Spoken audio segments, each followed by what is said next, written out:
Oui, merci pour cette introduction. Et effectivement, il y a indéniablement un effet de tension sur le marché immobilier de la Côte Basque sur le territoire. Et il est d'ailleurs au-delà de ses frontières purement administratives. Hein. Cela déborde sur le sud des Landes jusqu'à la frontière et sur l'intérieur également partiellement. Il y a des explications qui sont récurrentes des uns ou des autres, de ci, de là. Il y a d'abord celle qui est avancée fréquemment, le tourisme et son flot de résidences secondaires. Une deuxième qui est avancée de façon récurrente, c'est le foncier qui s'envole, avec d'abord parce qu'il n'y en a pas assez, ça c'est la version un peu promoteur. Ensuite parce que les promoteurs surenchérissent, ça c'est la version en face des promoteurs. Il y a aussi la part des obligations sociales est trop forte, ça c'est la version aussi promoteur. Et puis il y a aussi parce que les promoteurs se positionnent sur le marché du haut standing seulement et donc beaucoup plus rentables. Il apparaît d'ailleurs que plusieurs de ces explications un peu récurrentes sont d'ailleurs plus des conséquences que des causes.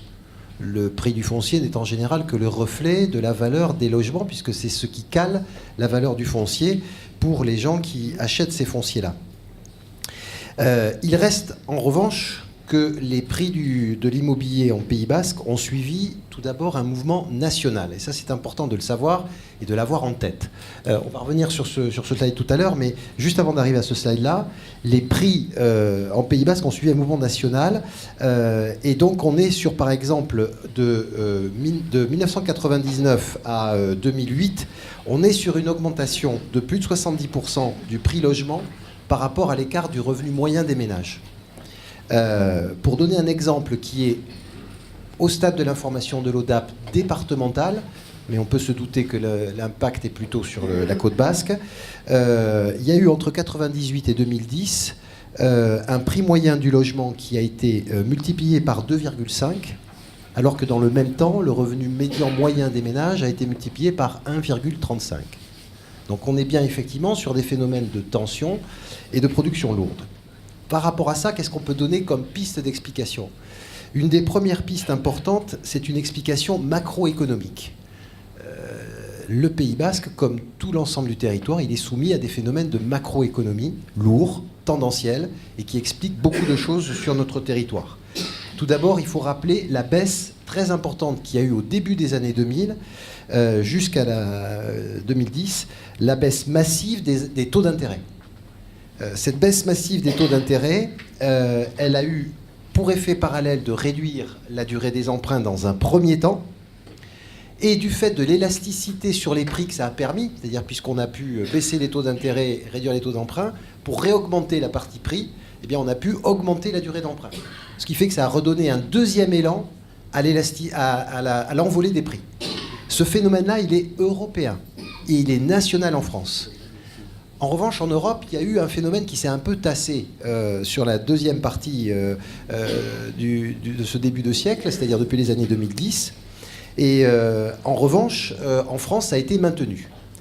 Parce que parallèlement, les taux de rendement des placements obligataires, qui sont le principal concurrent de la valeur de l'investissement locatif, se sont tassés grandement.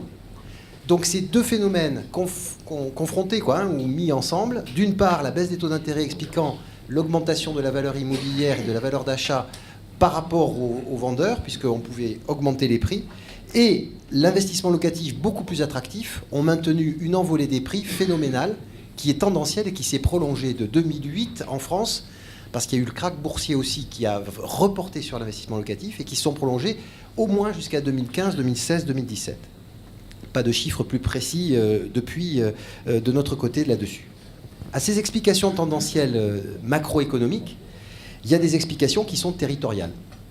Donc, en particulier, la croissance démographique de notre territoire, qui est liée à son attractivité forte, et on pourra se poser en conclusion la question, et le desserrement des ménages. Deux tendances lourdes démographiques essentiellement. Pour vous donner une idée, sur la partie juste avant, on peut revenir sur le slide juste avant, les 3612 logements que vous voyez sur la période 2010-2015, la partie droite du slide, c'est le nombre de logements d'augmentation du parc entre la période de référence 2010 et celle de 2015. Il y a eu une augmentation du parc total de 3612 logements.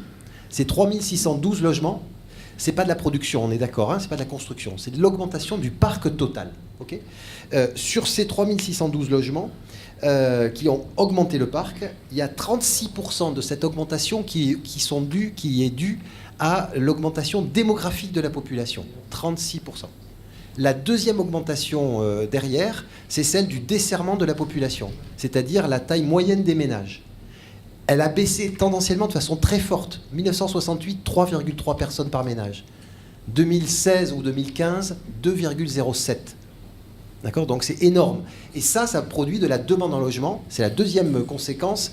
Et c'est 18% de la croissance du parc de logement. C'est-à-dire que la moitié, 54% de l'accroissement du parc de logement est dû à des phénomènes démographiques ou sociétaux. Desserrement de la population, augmentation de la population. Le parc de résidences secondaires est le deuxième poste, en fait. Il pèse 25% dans l'augmentation du parc de logements au total. C'est le même taux que dans la période précédente, 25% également. Et ce qui est intéressant, on le verra tout à l'heure, c'est que la part des résidences secondaires, depuis 1982 à peu près, elle est régulièrement dans le parc de l'ensemble du Pays Basque de 18%, et depuis les deux derniers recensements, 21% et encore 21%. On est sur quelque chose qui fluctue assez peu, mais il est vrai qu'au début des années 70, on était plutôt à 12-13% de part de résidences secondaires sur l'ensemble du parc. Mais depuis 25 à 30 ans, c'est à peu près aux alentours de 18-21%. C'est aujourd'hui à 21%. Une part de l'accroissement qui est liée également à la vacance. Et ça, c'est intéressant. Une part importante de l'augmentation du nombre de logements est en fait des logements vacants. Dans la période précédente, les logements vacants avaient été négatifs, c'est-à-dire dans les 10 dernières années 2000-2010. Depuis 2010 jusqu'en 2015, le parc de logements a bondi, le parc de logements vacants a bondi. On se dit curieux, c'est pas forcément que les logements ont été beaucoup moins bien entretenus, etc. Il y a quand même eu des efforts de ce côté-là. Et donc, qu'est-ce que ça peut être ?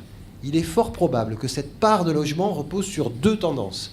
Alors nous, c'est les chiffres que je vous cite, c'est ensemble du Pays Basque, intérieur et littoral. Donc une grosse part de la vacance augmentée, c'est lié sur le littoral et l'agglomération mayonnaise en particulier, et c'est très probablement lié à un taux d'écoulement et de mise en location très lent des investissements locatifs neufs. Parce qu'au bout d'un moment, ils sont comptabilisés par l'INSEE comme étant des logements vacants. Et ils ont mis du temps à s'écouler. C'est intéressant par rapport à la tension du marché et peut-être à l'inadéquation entre l'offre et la demande. Deuxième part de la vacance forte, c'est celle de l'intérieur du Pays Basque, où on est sur des zones comme Saint-Palais, où on a des parts de vacances importantes, ou Ioldi. On peut continuer sur le slide suivant, s'il vous plaît. Le gain annuel de la population, pour vous donner une idée, sur la communauté d'agglomération Pays Basque, par an, c'est 2780 habitants. Plus 2780 habitants, ce qui explique cette pression sur l'accroissement du parc locatif. Et d'ailleurs, le solde migratoire est la seule cause de croissance démographique. Le solde naturel est négatif sur l'ensemble du Pays Basque. C'est-à-dire que c'est l'apport de population qui permet au Pays Basque d'avoir un dynamisme démographique. Slide suivant, s'il vous plaît. C'est ce que je vous disais sur l'illustration, sur la taille des ménages. Regardez la flèche qui descend. En 1968, 3,3 personnes moyennes par ménage. 2015, 2,1. Et aujourd'hui, on doit être à 2,07. Ça crée de la demande en logement, parce que c'est du desserrement, c'est de la décohabitation, c'est nos jeunes qui sortent, c'est nos ménages qui explosent, c'est nos personnes âgées aussi qui se retrouvent seules, et on est sur des besoins en logement de desserrement de population.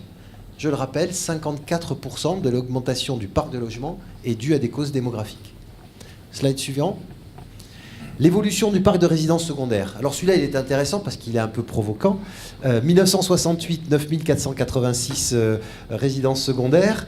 2015, 41 463. On se dit waouh, ça fait un peu beaucoup. Mais ce que je disais tout à l'heure, slide suivant, c'est que cette évolution-là, sur la part de résidences secondaires, vous l'avez ici, c'est que jusqu'aux années 1980, années 80, on est entre 12 et 16% un accroissement. Et à partir des années 90, on se retrouve avec des 18, 21, 21%, un parc de résidences secondaires stable, sur le dispositif sur cette période-là. Donc un effet certain, évident, mais qu'il faut relativiser quand même sur la période et par rapport à l'impact sur le dispositif. Slide suivant. On va essayer d'être bref, Monsieur Cagnon. Par suivant, juste je termine, l'évolution du parc de logements vacants, c'est ce que je vous disais. Sur la période 2010 à 2015, on est passé à 11 600 logements vacants supplémentaires. Alors, en conclusion, deux éléments. Le premier, c'est que n'oublions pas que par rapport à ce que j'ai dit tout à l'heure sur la vacance et cette augmentation, c'est que la Côte Basque est un secteur qui est impacté par les dispositifs de défiscalisation depuis 25 ans et de façon récurrente.